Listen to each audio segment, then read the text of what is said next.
Hi hello అండి అందరికీ. ఈరోజు గుమ్మడికాయ శనగపప్పు కర్రీ ఎంతో టేస్టీగా ఎలా చేయాలి అనేది చూసేద్దాం.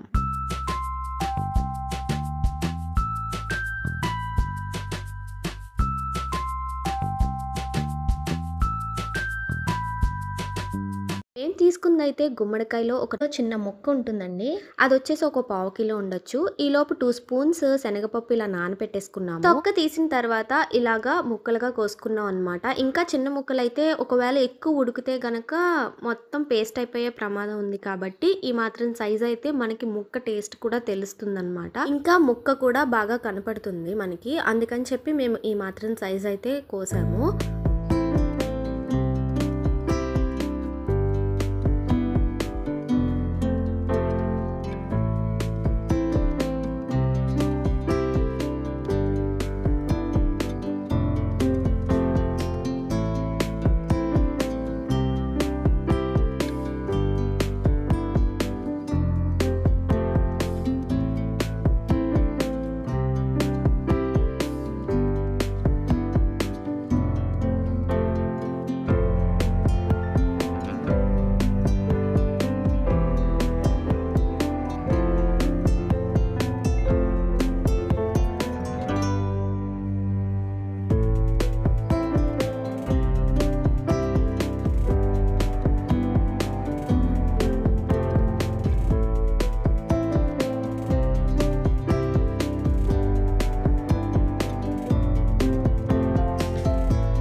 ఇలా ముక్కలు చేసుకున్న తర్వాత ఆల్రెడీ శనగపప్పు నానబెట్టుకున్నాం కదండి గిన్నెలో. అందులోనే ఈ గుమ్మడికాయ ముక్కలు కూడా వేసుకుని వాటర్ ఇంకొంచెం వేసుకుని స్టవ్ వెలిగించాం అనమాట. స్టవ్ అయితే హై ఫ్లేమ్లో పెట్టుకుని ఇలా ఉప్పు కూడా వేసేసుకున్నామండి. ఇంకా అవి ఉడుకుతూ ఉండగా ఈలోపు తాలింపుకు కూడా అంతా రెడీ చేసుకున్నామండి. ఆవాలు, జీలకర్ర, మినప్పప్పు, ఎండుమిర్చి, ఇంకా కరివేపాకు 4 రబ్బలు, 1 పచ్చిమిర్చి ఇలాగా తరిగి పెట్టుకున్నామండి. ఈలోపు మధ్య మధ్యలో గుమ్మడికాయ ఎంతవరకు ఉడికింది అనేది చూసుకుంటూ ఉండాలి. ఎందుకంటే ఎక్కువ ఉడికింది అంటే ముక్క చిదిగిపోతుంది కదా. మొత్తం ఈ కూర వండటానికి టైం పడుతుంది అంటే ఇక్కడేనండి. గుమ్మడికాయ ఉడకటానికి కొంచెం ఎక్కువ టైం పడుతుంది అనమాట. మాకైతే ఇక్కడ గుమ్మడికాయ ముక్కలు ఉడకటానికి 20 నుంచి 30 నిమిషాలు అయితే పట్టిందండి. చూసారు కదండి, ముక్క అయితే ఇలా చెక్ చేసుకుంటూ ఉండాలి. ముక్క ఈ మాత్రం ఉడికింది అంటే కూరకి కరెక్ట్గా సరిపోతుందండి. మూకుల్లో నూనె పోసుకుని ముందే రెడీగా పెట్టుకున్న తాలింపు దినుసులన్నీ వేసుకున్నామండి.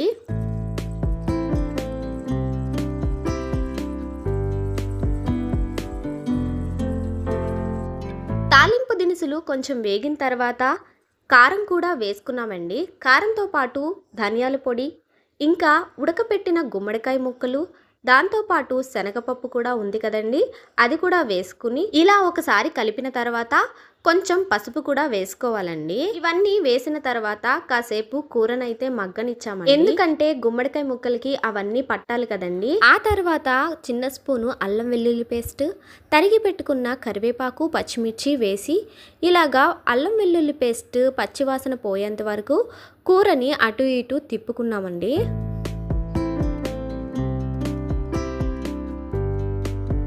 అల్లం వెల్లుల్లి పేస్ట్ పచ్చివాసన పోయిన తర్వాత ఇలాగా కొంచెం సాల్ట్ ఎంత సరిపోతుందో చూసి దాన్ని బట్టి వేసుకుంటే మంచిదండి.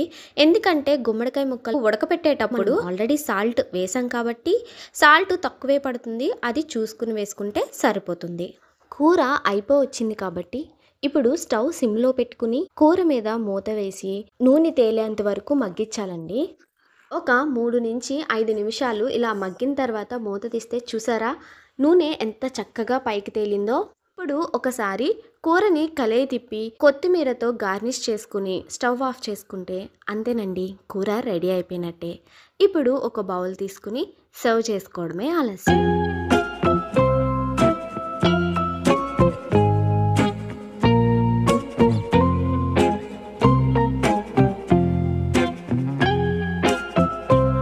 చూసారు కదా గుమ్మడికాయ శనగపప్పు కర్రీ, గుమ్మడికాయ ముక్క కూడా చాలా బాగా ఉడికిందండి.